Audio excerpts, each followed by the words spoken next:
Hello dear friends, welcome to our channel English with Vikram 1577। आज का हमारा 5th lecture है इंग्लिश कोर्स में और आज हम जो पढ़ने वाले हैं, यदि आपने मेरा पिछला वीडियो देखा है तो ये वीडियो बहुत अच्छे समझ में आएगा। इंग्लिश सीखने के लिए हमें सारी चीजों को पढ़ना बहुत जरूरी होता है, ये चीज आपको ध्यान में रखनी है। ओके, हम पढ़ेंगे parts of speech. Parts of speech English में 8 होती है। कितनी होती है? 8। टोटल 8 पार्ट्स ऑफ स्पीच होती है। टोटल 8 हमारे पास में पार्ट्स ऑफ स्पीच होती है। ये कौन कौन सी है? एक को बोलते हैं हम नाउन, दूसरा होता है प्रोनाउन, तीसरा होता है एडजेक्टिव, फिर होता है एडवर्ब,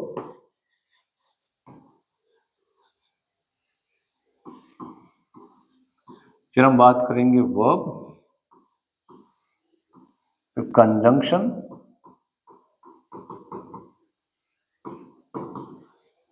प्रीपोजिशन और फिर आता है हमारे पास में इंटरजेक्शन। ये 8 पार्ट्स ऑफ स्पीच होती है इंग्लिश ग्रामर में। पार्ट्स ऑफ स्पीच क्यों जरूरी है पढ़ना? उसका सबसे बड़ा रीजन ये है कि जब भी आप कोई सेंटेंस लिखते हो, उस सेंटेंस में इनमें से कोई ना कोई आपको जरूर मिलेगा। 100% इन्हीं में से आपको मिलना है। इनमें से कोई ना कोई एक चीज आपको 100% मिलेगी। उदाहरण के तौर पर, we had learned a chapter. हम कोई चैप्टर याद कर चुके थे। तो ये जो हमने लिखा है एक सेंटेंस, इसमें हर शब्द जो है उसे मैं पार्ट्स ऑफ स्पीच कहूंगा। यदि मैं इसकी बात करूं तो ये प्रोनाउन है, यदि मैं इसकी बात करूं तो ये वर्ब है, यदि मैं इसकी बात करूं तो ये वर्ब है, यदि मैं इसकी बात करूं तो ये हमारा एडजेक्टिव हो गया, यदि मैं इसकी बात करूं तो ये हमारा नाउन हो गया। तो जो भी आप लिखोगे किसी वाक्य में, इन्हीं में से कोई ना कोई एक चीज आएगी। इसलिए पार्ट्स ऑफ स्पीच का आना बहुत ही जरूरी है। यदि मुझे पार्ट्स ऑफ स्पीच अच्छे से समझ में आ गई तो मुझे इंग्लिश को समझना बहुत आसान हो सकता है।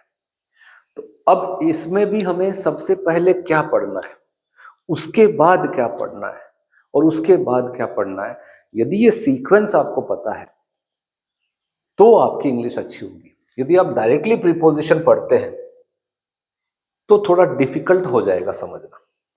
डायरेक्टली आप कंजंक्शन में चले जाते हो तो एकदम डिफिकल्ट सा फीलिंग आएगा, फिर आपको लगेगा कि नहीं यार, इंग्लिश अच्छी नहीं है, बहुत डिफिकल्ट है। लेकिन यदि आपको ये पता चल गया कि सबसे पहले मुझे क्या पढ़ना है और वो चीज जब आप पढ़ते हैं तो फिर आपको इंग्लिश आसान लगने लगती है। तो हम कैसे पढ़ने वाले हैं उसके ऊपर विचार करते हैं। सबसे पहले हम क्या पढ़ेंगे, उसके बाद क्या पढ़ेंगे, उसके बाद क्या पढ़ेंगे, तभी हमारी इंग्लिश में हमें सब कुछ समझ में आने लगेगा।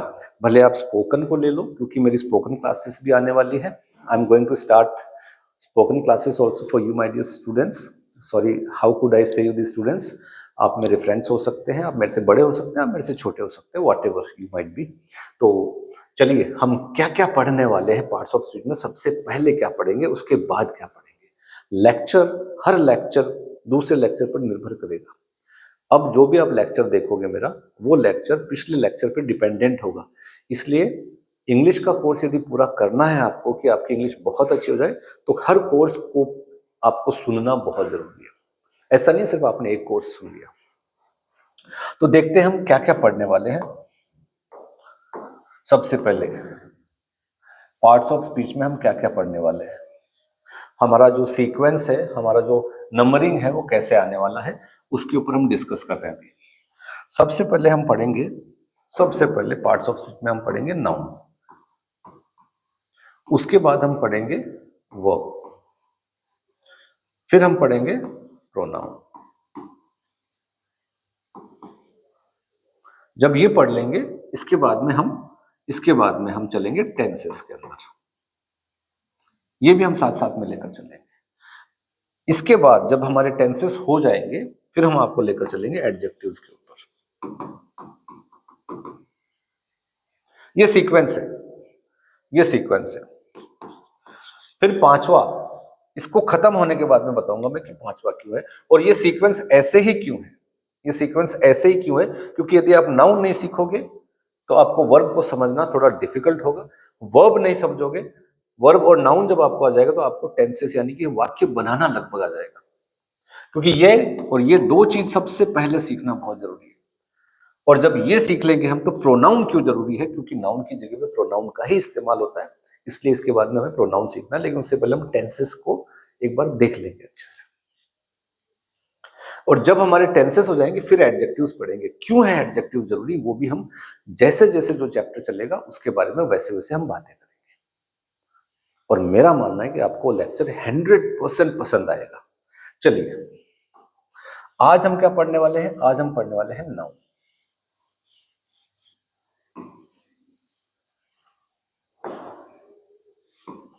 आज हम पढ़ेंगे नाउन। तो हमारी नाउन सीरीज चालू हो गई है।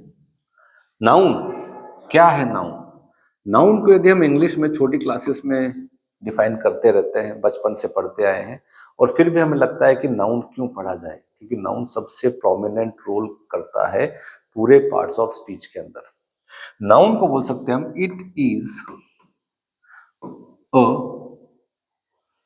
Naming word. इसका मतलब यह हुआ, यह कोई ऐसा शब्द है जो नाम बताता है। एक ऐसा शब्द जिसको लिखने के बाद में आपको यह आभास होता है कि कोई नाम है। कैसे? यहां पे मैंने लिखा बुक, तो जैसे बुक लिखा तो आपके दिमाग में बुक की फोटो आ गई होगी, किताब। मैंने यहां पे लिखा हैंड, आपको पता चल गया कि हाथ की बात हो रही है, तो नाम है ना हैंड का। ठीक है। हमने कहा फैन, नाम है। हमने कहा यूनिवर्स, ये भी किसी चीज को हमने नाम दिया है। आप कहो हवा, नाम है। वाटर, नाम है भैया। तो जो कोई नाम है, जो कुछ नाम है, उसे हम बोलते हैं नाउन। अब इसको छोटी क्लासेस की बुक्स में, 5th 6th 7th 8th की बुक क्लासेस में कैसे डेफिनेशन जो होता है वो कुछ इस तरीके से होता है।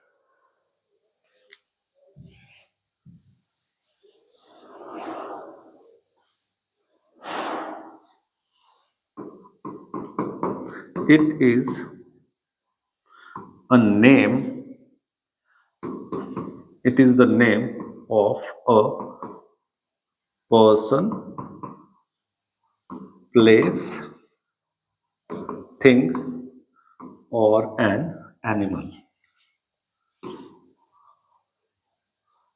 ये किसी व्यक्ति का नाम हो सकता है, जगह का नाम हो सकता है, वस्तु का नाम हो सकता है, फिर किसी जानवर का नाम हो सकता है। इससे पता चला कि सब कुछ आ गया इसके अंदर, सब कुछ आ गया। जिस किसी का नाम है उसे नाउन कहा जाता है। लेकिन सिर्फ इतना सा जान लेने से नहीं चलेगा काम हमारा, कि मुझे सिर्फ इतना मालूम चल गया कि नाम जो है, नाउन जो है, किसी का नाम है। नहीं, इससे यहीं से समाप्त नहीं होता है। हमें आगे और भी कुछ बहुत सारी चीजें पढ़ना होता है। चलिए देखते हैं। तो नाउन को हमने बांट दिया। We have divided nouns into 5 categories. Noun को हमने 5 बड़े भागों में बांट दिया है ताकि हम उस नाउन को समझ सके अच्छे से। उदाहरण के तौर पर आप बोल सकते हो kinds of noun, kinds of noun.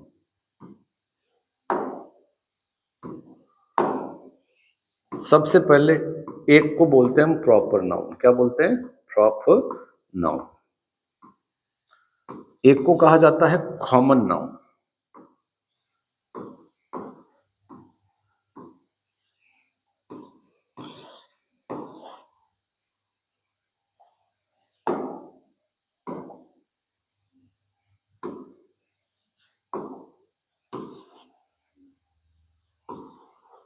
एक को कहेंगे हम कलेक्टिव नाउन। एक को कहेंगे हम एब्स्ट्रैक्ट नाउन।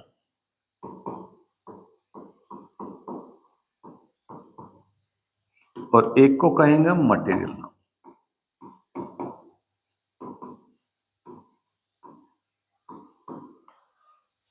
तो हमने क्या देखा कि नाउन क्या है, किसी भी चीज का नाम हो सकता है, और उस नाउन को ठीक तरीके से पढ़ने के लिए हमने उस नाउन के 5 भाग बना दिए ताकि हम नाउन को बारीकी से समझ सके।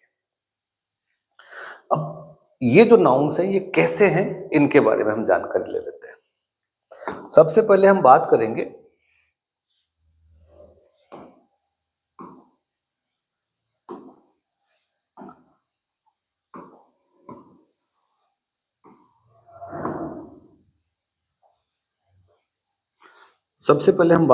प्रॉपर नाउन की। भाई प्रॉपर नाउन क्या होता है? प्रॉपर नाउन क्या होता है, सबसे पहले हम इसकी बात करेंगे। तो हम बोल सकते हैं इट इज अ, या फिर it is the name of a person, place, thing और an animal given properly.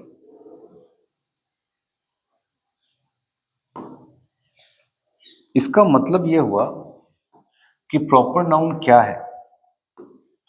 Proper noun की यदि हम बात करें तो प्रॉपर नाउन एक ऐसा नाउन है या फिर एक ऐसा शब्द है, एक ऐसा नाम है जो हमें किसी व्यक्ति, जगह, वस्तु या फिर किसी जानवर का ऐसा नाम बताएंगे जो यूनिक है, केवल एक ही है, केवल एक ही है। उदाहरण के तौर पर मैंने यहां पे नाम लिखा विक्रम, तो विक्रम मैं एक ही हूं, इसे प्रॉपर नाउन कहेंगे। और विक्रम नहीं मिलेंगे, हाँ मेरे नाम के और मिलेंगे, लेकिन 140 करोड़ की जनता के अंदर यदि हम सभी के एक एक नाम देंगे तो 140 करोड़ नाम कहां से याद हो सकते हैं?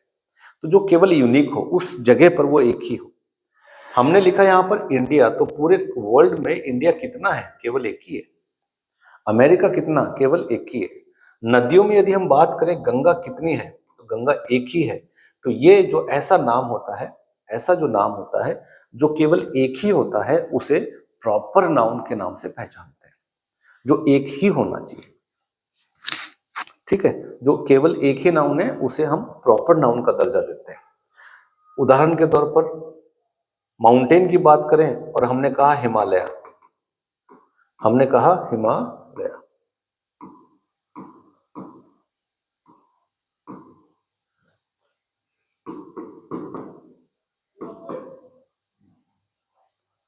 तो हिमालय कितने हैं? केवल एक ही है। चोटियों की बात करें तो माउंट एवरेस्ट कितने हैं? एक ही है। तो ऐसे नाम जो केवल एक ही होते हैं उसे प्रॉपर नाउन कहा जाता है। इसकी एक खास बात और है, प्रॉपर नाउन का पहला अक्षर, प्रॉपर नाउन का पहला अक्षर हमेशा आपको कैपिटल लेटर से संबोधित करना होता है। कहीं पर भी वाक्य में इस्तेमाल करो, प्रॉपर नाउन का पहला अक्षर हमेशा कैपिटल ही देना है। ठीक है, चलिए अब हम बात करते हैं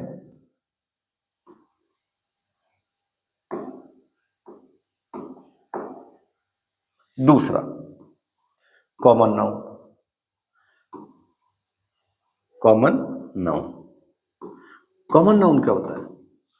ये बोल रहा है यह भी, it is a name of a person, place, thing. हम बोल सकते हैं it is the name of a person, place, thing और एन एनिमल गिवन कॉमनली। ये किसी व्यक्ति का, जगह का, वस्तु का या किसी जानवर का ऐसा नाम है जो कॉमन तरीके से दिया जा सकता है, उसे कॉमन नाउन का दर्जा देते हैं। उदाहरण के तौर पर, उदाहरण के तौर पर यहां पर देखिए विक्रम तो मैं एक ही हूं, लेकिन मैं मैन हूं, तो आदमी जो है ये एक भी हो सकता है, दो भी हो सकते हैं, तीन भी हो सकते हैं, चार भी हो सकते हैं, 100 भी हो सकते हैं, 1000 भी हो सकते हैं। तो उन सभी को हम मैन बोलते हैं, मैन। लड़के की बात करें, बॉय बहुत सारे मिलेंगे आपको। बॉय यदि बोलोगे तो बहुत सारा मात्रा में आपको मिल जाएंगे। उसे कॉमन नाउन का दर्जा दिया जाता है, जो बहुत सारे नंबर्स में आपको मिल सके, उसे कहा जाता है कॉमन नाउन। उदाहरण के तौर पे फिर इंडिया, इंडिया तो एक ही है, लेकिन यदि आप बात करो कंट्री की, इसकी बात करोगे कंट्री, तो कंट्री तो पूरे देश में बहुत सारी है, पूरे वर्ल्ड में बहुत सारी कंट्रीज हैं। तो वो जो कंट्री है उसको हम कॉमन नाउन कैटेगरी में डाल देते हैं। लेकिन इंडिया जो है ये केवल एक ही है, तो इसे हमने डाला प्रॉपर नाउन वाली कैटेगरी में। ऐसे ही गंगा तो एक ही है, लेकिन नदी जो है वो बहुत सारी है, तो रिवर जो है ये कॉमन नाउन हो गया, और गंगा जो है ये प्रॉपर नाउन हो गया। ऐसे ही हिमालय जो है वो common noun, sorry, proper noun हो गया, और माउंटेन जो है ये कॉमन नाउन हो गया, क्योंकि माउंटेन तो बहुत सारे पहाड़ है, हर जगह है। तो इससे हमें ये पता चला कि कॉमन नाउन क्या होता है। अब चलते हैं थर्ड में, इससे आगे है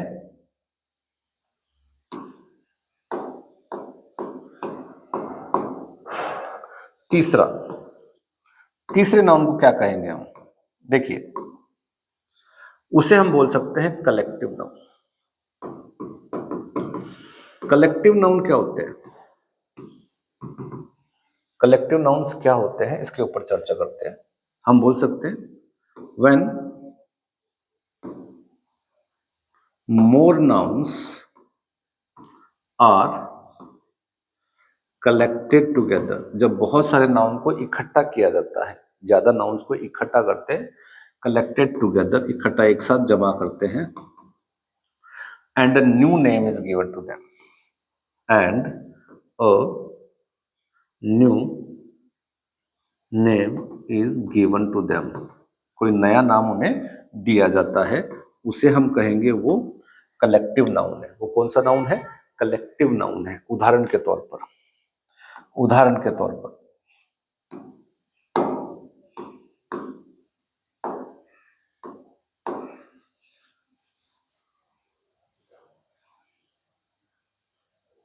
आप बहुत सारे आदमियों को जब आप इकट्ठा करोगे तो उन्हें हम क्या कहेंगे? क्राउड कहेंगे। तो बहुत सारे लोगों को इकट्ठा किया और उनका हमने नाम बदल दिया, उनको बहुत सारे आदमी ना बोलकर बोलेंगे भीड़ जमा है वहां पर, तो भीड़ को हम बोलते हैं क्राउड, क्योंकि बहुत सारे आदमी को इकट्ठा करने के बाद में हमने उसको नया नाम दे दिया, उसे हमने क्या कहा? क्राउड। क्राउड। ऐसे ही एक, जिसमें मैं अभी आपको लेक्चर जो मैं दे रहा हूं, यहाँ पे एक क्लास है, बहुत सारे जब विद्यार्थी एक साथ जमा होते हैं एक कमरे में, उसे हम बहुत सारे स्टूडेंट्स को इकट्ठा करने के बाद में वो क्या बन गई? क्लास बन गई। तो ये क्या हो गया? इसको हम कहेंगे कलेक्टिव नाउन, इसे हम कहेंगे कलेक्टिव नाउन।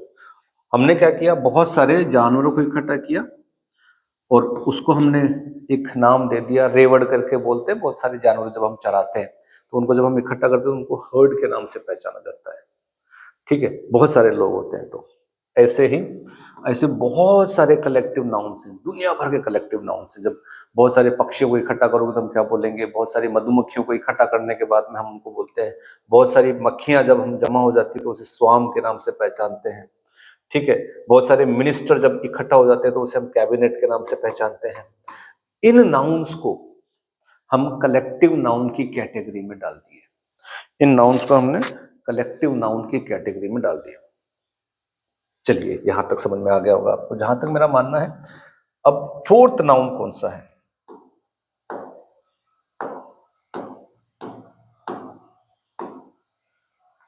अब हम फोर्थ नाउन की बात करते हैं। इसे कहेंगे हम एब्स्ट्रैक्ट नाउन। क्या कहेंगे? Abstract noun. एब्स्ट्रैक्ट नाउन का मतलब क्या होता है? हम बोल सकते हैं it is the name of A quality.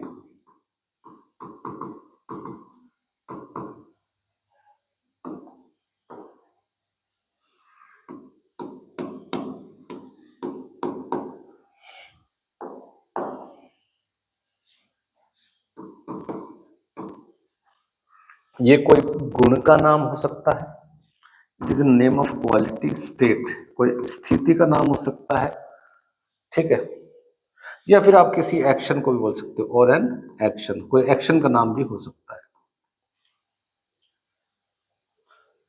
किसी क्वालिटी का नाम हो सकता है, स्टेट का नाम हो सकता है, स्टेट यानी अवस्था, एक्शन का नाम हो सकता है कार्य का। उदाहरण के तौर पर एग्जाम्पल देखिए, एग्जाम्पल देखिए अभी आप, हमने कहा ब्रेवरी, ब्रेवरी, ब्रेवरी का मतलब बहादुरी, बहादुरी क्वालिटी है, क्या हो गया, बहादुरी क्वालिटी है। फ्रीडम,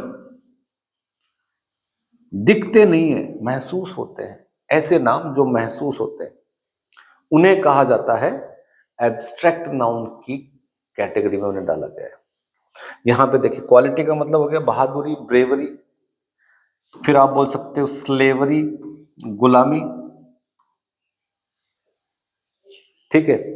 उसके बाद में आप बोल सकते हो अच्छाई, आप हम लिखते हैं गुडनेस। अवस्था की बात करें, प्यूबर्टी, जवानी, अवस्था हो गई स्थिति, भाई जवान, बूढ़ा, बचपन।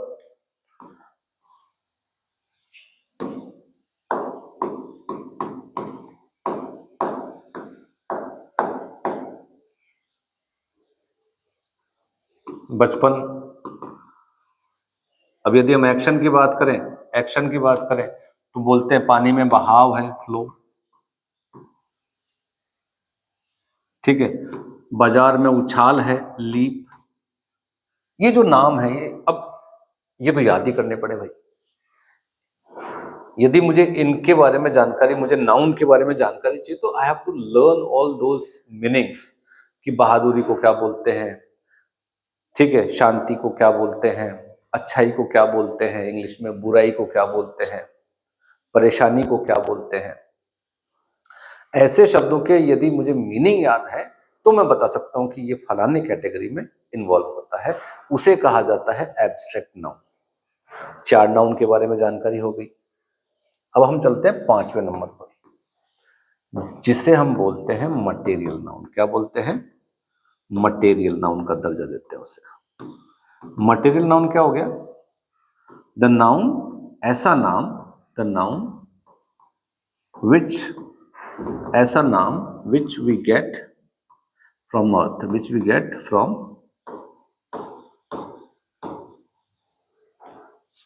अर्थ, जो हम धरती से प्राप्त करते हैं। ऐसा नाम जो हम धरती से प्राप्त करते हैं उसे मटेरियल नाउन का दर्जा दिया जाता है। कौन से नाउन है वो, कौन से नाम है,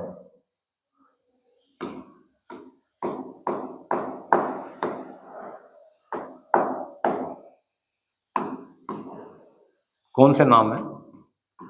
लकड़ी हमें धरती से मिलती है, वाटर आपको धरती से मिलता है, ठीक है।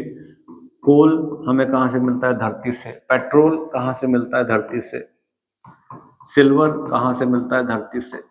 गोल्ड कहां से मिलता है, धरती से। ऐसे बहुत सारे नाम हैं जो हम धरती से जो प्राप्त होते हैं पदार्थ, उन्हें हमने मटेरियल नाउन की कैटेगरी में डाल दिया।